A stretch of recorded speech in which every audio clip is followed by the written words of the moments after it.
sound. Devo Jones with the pick six, Keanu O'Neal with the hard hit, getting the ball back on offense. Watch Julio Jones keep moving the sticks. Calvin Ridley in for the score. We came back, we up four, about to get in. Our victory stance, no coming back. We closing the door. A-T-L blackout. A-T-L blackout. Welcome to the show today, baby. This your boy Jimbo Dean, aka Jimbo Slice, aka Jimmy Obama. And you can call me any one of those you want. But please do not call me no damn New Orleans Saints fan. This is Pound for Pound ATL. Welcome to the show Saturday morning. I hope you don't watch your little Saturday morning cartoons or whatever you're doing. But let's get ready to talk some Atlanta Falcons, baby. We got the Denver Broncos this weekend, almost halfway through the season. Big Mike, my co-host, well, my host, one of my guys, Pound for Pound ATL family. What is going on, big dog? We ready to talk some football. What's up, baby? Hey, man, talking football it is, man. You know what? Almost halfway to the season. Almost halfway through the season. And, I really think, looking at our opponent this week, I really feel like we got a winnable game. You know, this is a team that they look good. You know, they've won some close games, but, they've also lost a lot of games to a lot of teams that they should have beaten as well. So, they kind of have the same story a little bit as us. So, this is, like I said, if you love football and you love the Falcons, which I know Pound for Pound family, you tuned into this video. That's right. We know that y'all do. Yeah, right. This is a good week to talk these X's and O's about the Broncos. So, like I said, I'm excited. It's been a hectic week, election week, and election still going on. But again, Right. we got a political show. It's a Dirty Birds, Yes, Black and Red, Pound for Pound ATL family show. Like I said, big dog, happy to do it again, man. Happy to chop again, big dog. Hey, man. Oh, y'all out there for joining Pound for Pound ATL, the family. Y'all always there for us, and we going to be there for y'all. Please hit that subscribe button and that like button and that notification bell so y'all can get all our things good, everything we got going on. The fantasy show is starting to pop every Wednesday. That me and Mike, you got the coaches, what kind of coaches we might hire and could hire, just digging in the bag of coaching with JR on Thursday. You got the live show on Tuesday. You got us again on Saturday morning. Man, we are coming at y'all full pack and heavy here. And that ain't gonna stop. It's just gonna keep going. You hear me? So, Mike, you want to get fired up real fast, or you want to get fired up towards the end? Because we can use closing thoughts to get fired up in. Because we got somebody we need to get fired up, and it's your boy. It's your boy. He's back off in fire. He's in Fiery Branch, just stirring up the pot, just stirring up shit all on social media. Do you want to get fired up by him now? Or you want to go and talk about these Broncos, and we can get fired up by him in closing thoughts? It's up to you. What's up? Because I'm ready for it. Let's save Tack McClowney Okay. to the closing thoughts. We're gonna save him to the closing thoughts because we're gonna touch on you, Tack. We gotta touch on you, Tack. You've done way more talking than producing, Tack. As a matter of fact, I'm feeling it right now. Tack McKinley. You feeling it out? I gotta say it right now. Tack McKinley. Takaris McKinley. Yeah. Hey, bro, go ahead and if you don't want to be in Atlanta, just say that. If you don't like the city, you don't like the way we do things, you don't like the brunches, you don't like the entertainment, you don't like this city, just say that, man. Hey, if you want to be somewhere else, go somewhere else. But to be here and to be miserable, that's unacceptable. That's disrespectful to the, I'll say it because I don't like to say this word. That's disrespectful to the brotherhood, but that's also disrespectful to Pound for Pound family. It's disrespectful to the DBN family because ultimately, I look at a guy like Julio Jones. We use Julio Jones as an example. And he had it was a great interview with Julio Jones the other day. And they said, Julio Jones, you're scoring touchdowns. How do you feel about scoring touchdowns? That's great. That's fine. Yeah. But again, I'm here to win games, right? I'm here to score touchdowns. I would much prefer a win than scoring a touchdown. Meaning at the end of the day, our highest, our most elite player year in and year out, it's not about him. It's always about the team. It's always about the win. And the problem is, we tried to let it slide, right?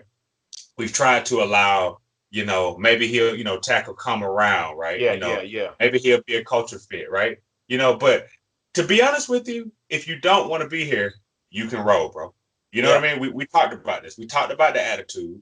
We talked about, sometimes if the want to there. We talked about sometimes how easily he gets hurt. We questioned his conditioning, his strength training. And to be honest with you, like I said, if football was a game about talking, I'd be a lot more excited about Tech. But I think I have a job, but go ahead.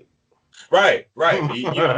Football was about all talking team. Tech is first team. Right. all Yeah. talk. Yeah. But when it comes to play, strapping up the pads, coming, being ready every day, learning the game, being coachable, he's saying basically. But on the flip side, if the Falcons supposedly gave up a second rounder for this guy, second rounder, that Get out. grandiose way of thinking, man, that grandiose sense of self, Yeah, get it's out. just unacceptable.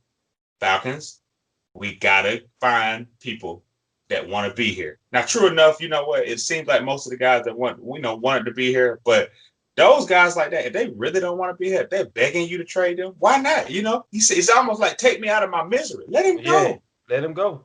Yeah. You got. As a matter of fact, that speaks more to our pass rush situation because you got a pass rusher who, he might have been more concerned about his faith as a job than playing Right. football as a job, which is his prerogative. Right. We're not here to knock what he does or he doesn't do. But I think that's one part. But then you got another defensive end who feels like teams are trading him teams want a second round pick for him. Like he's a franchise caliber defensive end. I got Man. 17 and a half sacks. And you've had 17 and a half sacks. But if you would have actually tackled the quarterback on half of the plays when you touched him, you might have had another 32. You might have had 32 sacks, because Right. you had a lot Right. of almost. So, Tech Yeah. McKinley, you know what? I understand that we're in a team in transition right now. But again, if you want to be released, if you want to go ahead and try it again somewhere else, we wish you well. But I just don't see you taking another meaningful snap in the black and red. I think it's bigger than your groin right now. I think it's an upper head injury and not necessarily Medulla, growing. the medulla oblongata or whatever There they you call go. it. There There you you go. go. But I wanted to wait for Tech at the end, but it's just like, you know what? Again, man, we just gonna roll with what we got, who we got, and we just had to touch on. I mean, you got anything on Tech, or you want to wait for Tech on the closing? I'm gonna wait till the end because I'm gonna burn him up. I'm gonna really burn him up, and I'm gonna give him my real thoughts in my mind of what all these DBNs and pound for pound ATL family, and what everybody on Twitter and all the social media accounts is thinking. At some point, some shit just get old, and this just has got old. You need to stop babying these guys in this league, man. The guy, like Raheem Morris came out and said, and I love this one. This is one of my favorites quotes by Raheem Morris. It's a privilege to be on an NFL team, brother. It's not just something that is handed to you or something that must be done or a must-have job. This is a privilege, brother. Come on now, this is the NFL. You got a better chance of getting struck by lightning. And you want to sit here and act like this and do this to this organization who gave you a chance? And sound like to me, your only goal was just to make it D1. Once you made it D1, that's pretty much was it. That's what it sounded like to me in your speech. All you wanted to do was make D1. You did that. Somebody just happened to draft you that high. And boy, if it weren't for that conditional pick, I think they would have.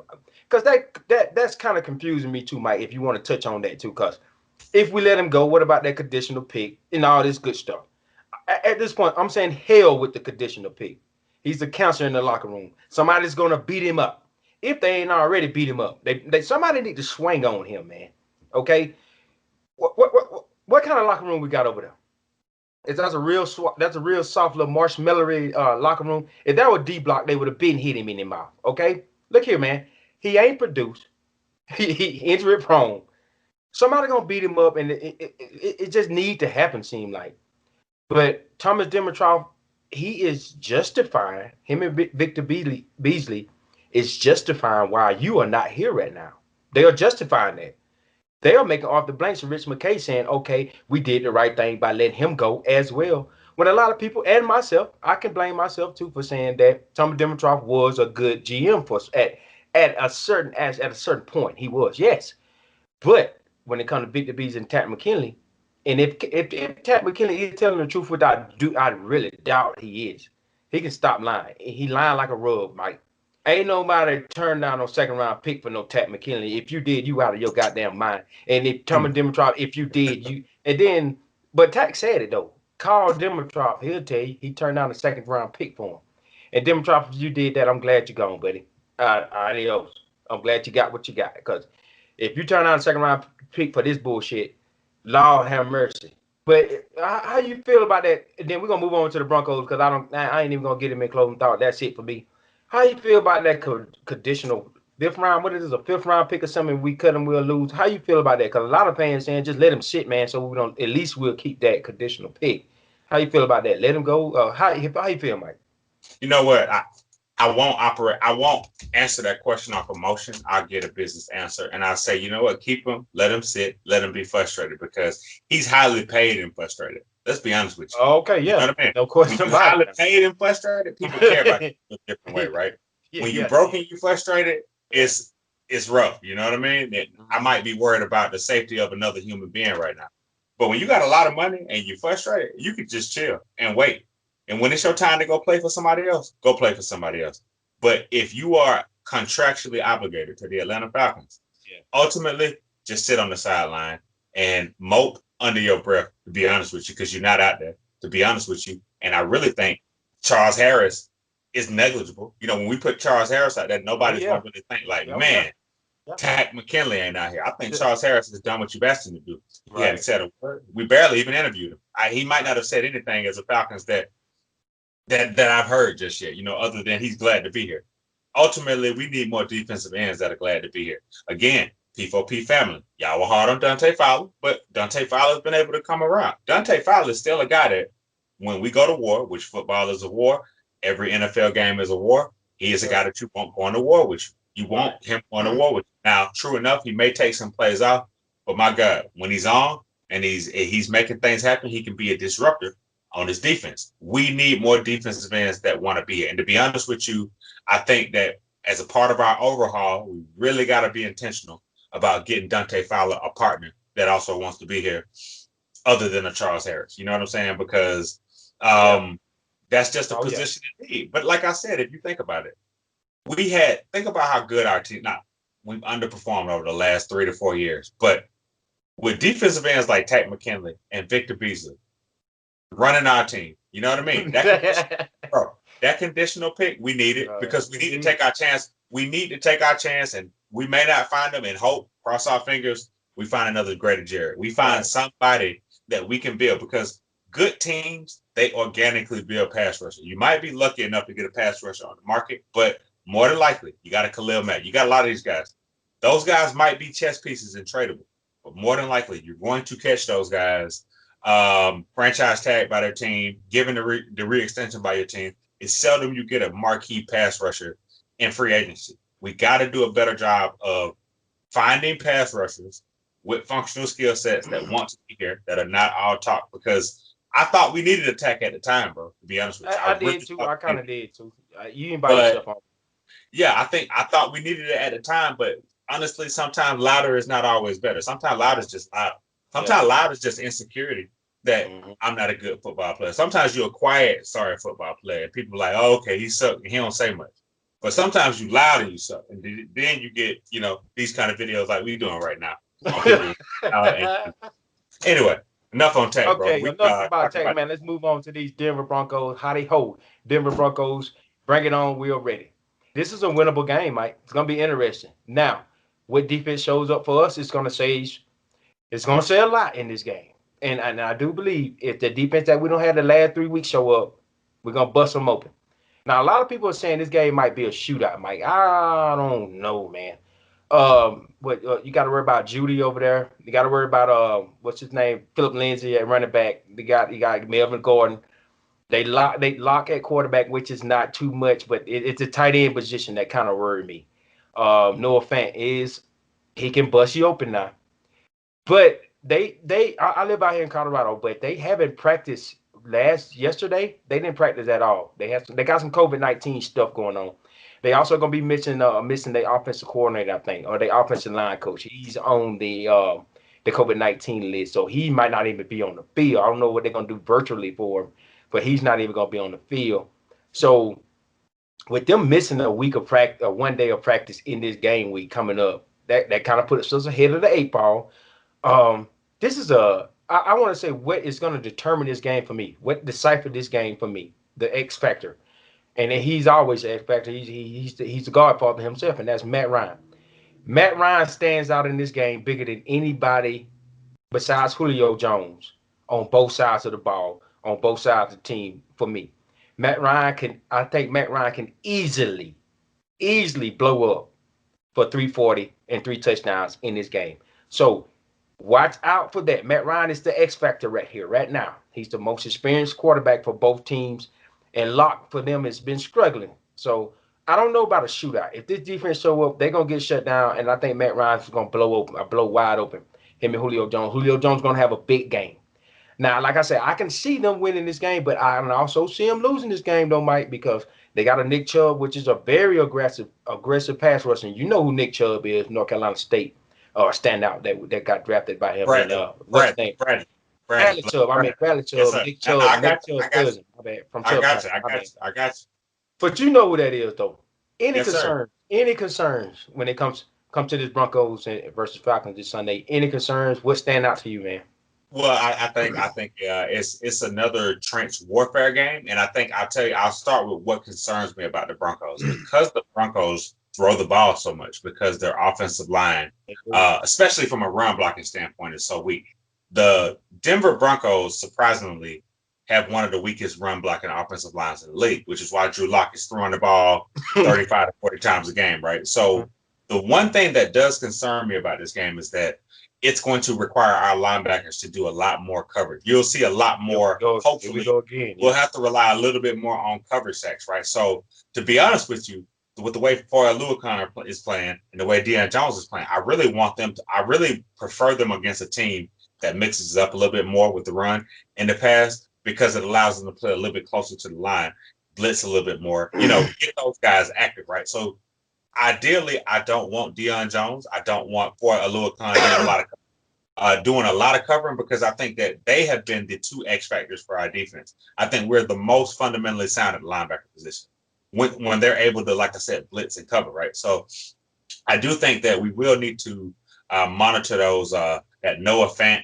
Foy Oluokun, Right. Deion Jones matchups because I Yeah. think at the tight end position, that is one area where we have a really good tight end, but they may have a tight end who is as good or might be a little bit better, just depending on who you ask, right? So it's really those situations, those tight end, like I said, that tight end dynamicness that the Broncos see. So that's really, I would say, probably my biggest area of concern because they throw the ball so much. So you will see Noah Fant, but I think this game is about making sure our defense is in good position. So if I'm Jeff Albrecht this week, I'm just making sure that these guys are mentally prepared. And I think you brought up a really good point also about the Broncos not being able to practice this week physically because one thing that's hot off the press is today there was a staff member who tested positive for COVID in the Falcons facility who kind of shut everything down as well too. So everything is virtual. So those guys will probably fly out in the morning and do everything. So this game is as much about the mental preparation and kind of having to do things a little bit ad hoc as it is kind of that physical, just getting in the crux, another game week, all of that kind of stuff. So you really are, both teams are going to be a little bit behind the 8 ball, but like I said, that's no excuse to come out and play, mistake-filled football and stuff like that. So, there's something to watch. So. And this is a game for our veterans here. With that mentally thing you just said, with that point you just brought up, thank God we got our veterans, right? So our veterans are really, really finna stand out in this game against the Denver Broncos. And this is where we finna out veteran them. And that's the way I see us beating them, solely off our veterans. Late half of the season, this is where you really start to lean heavily on your veterans. And we hoping that AJ Terrell is starting to come around. Now it's a matchup that's gonna be really interesting to me, and I think these guys have faced each other in college already. What you think? Give me your thoughts about this, and I'll give you my thoughts about it after you drop down on it. What you think about that Jerry Judy and that AJ Terrell matchup? Ooh. Is that something of concern? I mean, who you think gonna get the better hand? That's gonna be an exciting game within a game right there, Mike. That's gonna be I, exciting, man.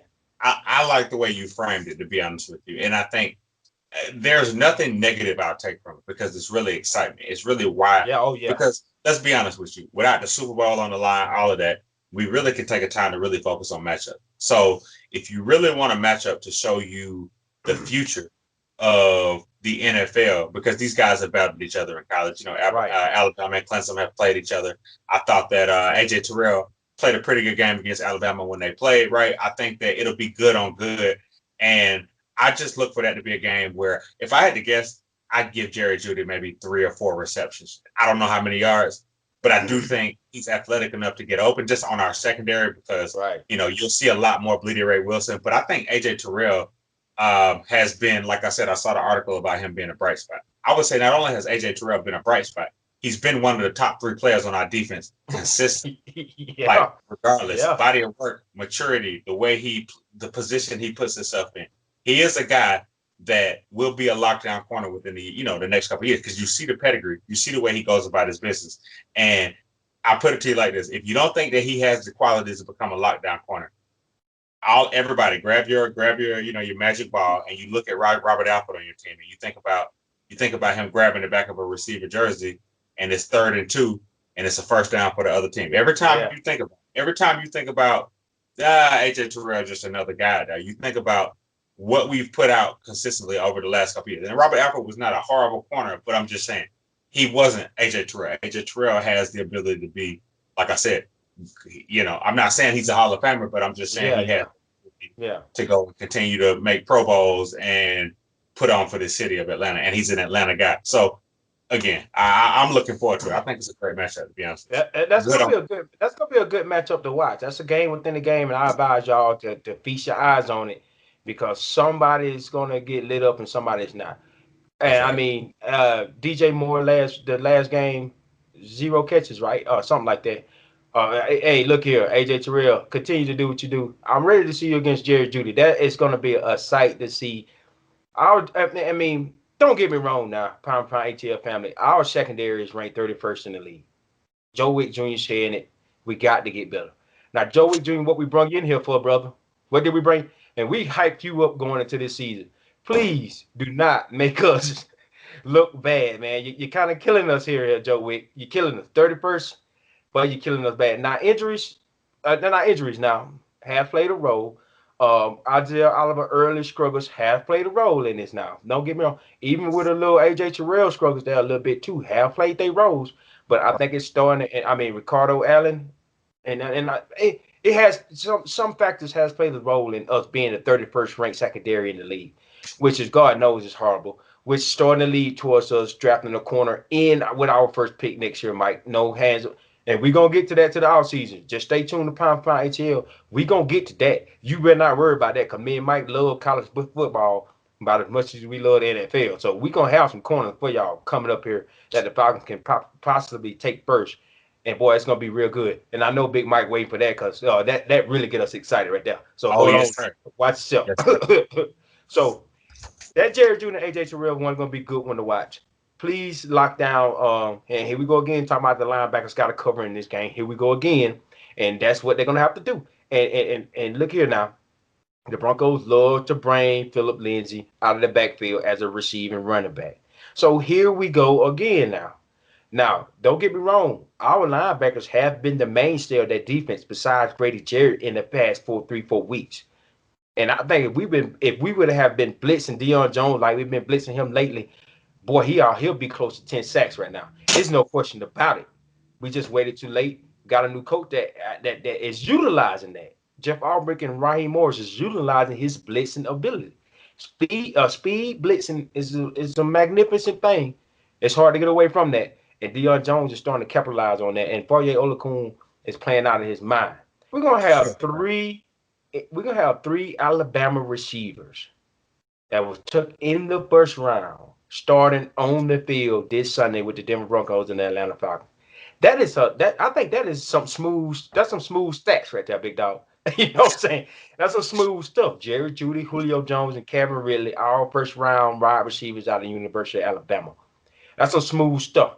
And I hope that the Alabama receiver that's on our team is going to make the most plays, and we'll come out with a victory against the Denver Broncos come here Saturday in the Mercedes-Benz Stadium. And it's going to be a great game. It's going to be a good game. I think it's going, and I don't think it's going to be a shootout. I think our defense actually do show up simply because of Foye Olakun, Deion Jones, and Grady Jarrett, just the way they playing and the way AJ Terrell is starting to come along. It's not going to be a shootout like I've heard some people say on NFL Network and XM Radio. I really don't think it's going to be a shootout like some people say. Now, I might go ahead. Well, actually, one thing I will add though, I think with Calvin Ridley, his foot, that might be something to watch. So that's right. I think that I know he hurt his foot, and I think when you brought it up, I like you're right, but ultimately it's going to depend on if Calvin Ridley can go, because they have him as questionable. They didn't mark him as out, so his health will be something to watch. But I think it won't matter, because to be honest with you, Russell Gage has stepped up. Zacchaeus has stepped up. Blake hadn't really seen a lot out of him. I would have liked to have seen a lot more out of him. Powell, again. I want to see more of him now. You know that. That's my boy. But the problem is, okay, so my thing is, I'm really wondering though. I gotta say it, and then we'll move on. Is I have really been disappointed with Powell as our special. Right.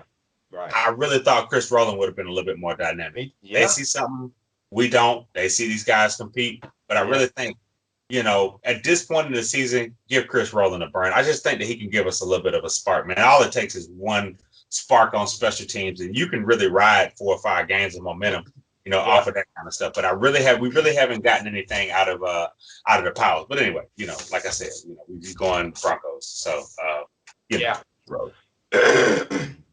Hey man, this is gonna be a good game for Lindstrom, not Lindstrom, but Jake Matthews, and McGarry. This is gonna be a good game for y'all, man. This is the game where they're gonna rotate Bradley Chubb. That's what they do. They're gonna put him on each side and see if wherever he can start taking advantage at, and that's where they might keep him. I see Grady Jarrett having a ball game against they rookie center Crabberry from LSU. I see Grady Jerry having a ball game. Y'all get ready for Big Dog to eat. A rookie center, he's finna eat that alive. Okay, no question about it. Grady Jerry is finna. And see, those are X factors where I do believe this is the one that the Atlanta Falcons can win. No question about it. That Grady Jerry and that rookie center like matchup. AJ Terrell kind of over there on Jerry Judy kind of getting that thing going. Olakun and Debo against Noah Fant. And then Philip Lindsay and Eric Gordon, McMillan going out of the backfield. I take our guys before I take their guys. They got to ride. They got to fly over, and they got some COVID-19 stuff they're going through. This should be a win. This is a winnable game for that Atlanta Falcons. No question about it. We're gonna be We're gonna be without Dante Fowler and Tat McKinley. We were gonna be without Tat McKinley either way it went. Hell with him. He can pack his shit. For all I care. You just need to get away from my team. The end, point blank period. You're being a counselor. We don't have time for that. You're immature. You're being stupid. Just go ahead and get him out of the building, man. Before you start to get me fired up, and that's what I'm trying not to do. So, and Dante Fowler is not going to play this weekend. I don't know if you've seen that. He's not going to play Sunday. But that bring up our guy again, Mike. That's Tua Manor. He's all right. Charles Harris, he's all right. Kaminsky. And these guys can be solid, man. They're not going to be no outstanding, standout guys, but they solid and they can play their role. And if we keep that blitz package going to create a pass rush, because we are going to need that pass rush with this secondary, 31st in the league. The pass rush really can help out that 31st in the league ranked secondary. No question about it. And I'll make a bold prediction. I would say watch out for Michael Walker. I think with Dante Fowler being out, I think, that's a good one too, Mike. The blitzing linebacker, look out for him to possibly get his, a sack in a critical moment, because I think this game is as much about individual matchup as it is. Yeah, we did. The collective as a team, right? So I look for one player on the defense to potentially take over that, we haven't seen. I look for Kaminsky to get, I look for these guys that, the Sanats, this is the time where I believe that Denver's offensive line, you guys, there's some winnable matchup. Davison, somebody come up, make a play, set the tone. And I really think that, I don't want to give a prediction or anything like that, but I think a very winnable game. It'll be a fun game, be a hard hitting game, because I don't think the Broncos will lay down at all. But I do think that this will be a game where we'll get a better gauge of, are the Falcons comfortable for Raheem Morris? Do the Falcons want Raheem Morris to really get this job? Because that's a good question right now.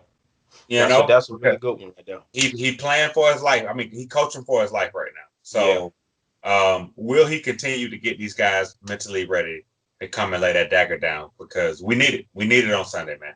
No question about it, man. This is Pound for Pound ATL, man. Welcome If you just joined, you done missed the show. But like, share, and subscribe though. Welcome, man. Pound for pound ATL. Catch me and Mike on Saturdays. Catch JR on Thursday. Catch us all on Tuesday in the live show. Catch me and Mike on Wednesday for the fantasy football. We're gonna give y'all some fantasy football updates and try to help y'all with that roster. But this is Pound for Pound ATL. We ain't gonna stop. We ain't gonna quit. Love our team and Dirty Birds for life. What's up, DBN? What's up, Pound for Pound ATL? Leave your comments if y'all have questions. We are in here, baby. I'm your boy Jimmy Obama. You can catch me on Twitter at Jimmy Obama, JIMMYOBAMA, baby, Jimmy Obama. You know, DM me, hit me up, follow me, I follow back. Mike, plug your thing in, baby. We about to get up out of here on the show, man, and we're gonna beat the Broncos. Go ahead, go get. I had to predict that. Go ahead, Mike. And you know what? Real quick, and I'm gonna say it quick, and you might miss it, but underscore. You know what? I said it too quick. Mike Dub, MIKE underscore DUB. Follow your boy on Twitter. DM your boy. Please keep tapping me. Man, let me Yes, tell you something. sir. At your boy at all times. I will try to respond, like, love, retweet, quote tweet, whatever. Y'all keep following us, man. It's always love, pound family. Always love, man. We'll see y'all on Wednesday. Probably see y'all on Tuesday in the live show, man. Y'all stay, hey, like I always say, man, stay frosty, stay safe, drink yourself a cold pop, and man, wear your mask. This is Pound for Pound ATL.